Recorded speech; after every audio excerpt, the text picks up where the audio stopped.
हमारी एकादशी बाद में क्यों आती है? कुछ लोग पहले एकादशी रहते हैं।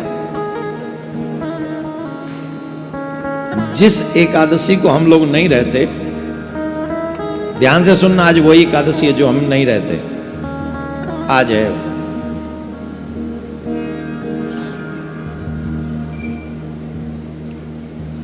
जिस एकादशी में दसवीं स्पर्श करे।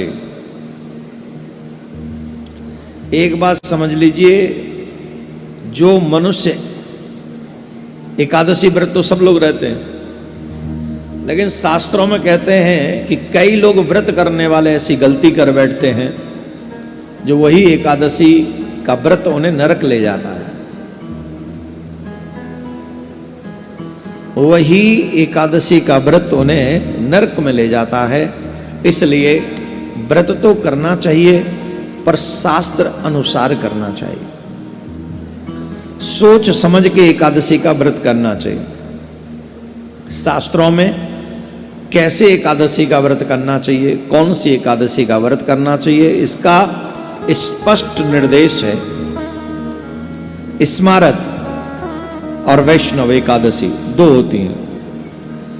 दसवीं तिथि, ध्यान से सुनना, दसवीं तिथि एकादशी तिथि को अगर स्पर्श करते, वो एकादशी नहीं रहनी चाहिए।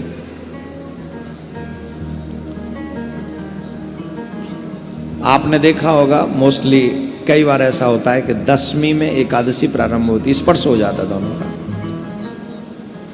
तो वो एकादशी जिसमें दसवीं तिथि का स्पर्श हो, वो एकादशी का व्रत निषिद्ध है। एकादशी तिथि द्वादश तिथि का भी स्पर्श करती हो, अगर जैसे एकादशी हम व्रत कर रहे हैं और उसमें द्वादशी स्पर्श हो रहा हो, तो वही उत्तम एकादशी का व्रत माना गया है, श्रेष्ठ एकादशी का व्रत माना गया है। जो मोस्टली हम लोग रहते हैं। भविष्य पुराण में कहा गया है कि सूर्योदय के पहले 4 दंड काल यानी 1 घंटा 36 मिनट यदि दसवीं नाम मात्र भी रहती है, तो भी वह एकादशी उपवास करने के योग्य नहीं है।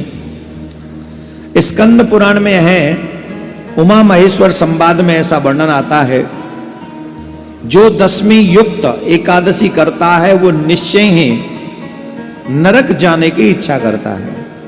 ये हम नहीं कह रहे हैं। बाबा भोलेनाथ मां पार्वती को उमा जी से महेश्वर कहते हैं। जो दसवीं से स्पर्शित एकादशी है, जो मनुष्य उस व्रत को करता है, वह नरक जाने की इच्छा रखता है। ब्रह्म पुराण में आता है कि धृतराष्ट्र के 100 पुत्रों का नाश हो गया। उसके पीछे एक रीजन ये भी था, उसकी जो पहली पत्नी थी उसके साथ धृतराष्ट्र ने दसवीं स्पर्श वाली एकादशी का व्रत किया था, जिसके कारण उसके वंश का नाश हुआ। ऐसा हम नहीं कहते हैं, ये ब्रह्म पुराण में आता है। इसलिए हम लोगों को वैष्णव एकादशी का व्रत करना चाहिए। जो चाहे उसमें द्वादशी स्पर्श हो जाए, इवन त्रयोदशी भी कहीं स्पर्श होती हो, द्वादशी बहुत कम समय के लिए द्वादशी रही हो, और त्रयोदशी भी, वो तो श्रेष्ठतम श्रेष्ठ एकादशी का व्रत माना गया है। इसलिए ये संदेह कभी नहीं करना चाहिए।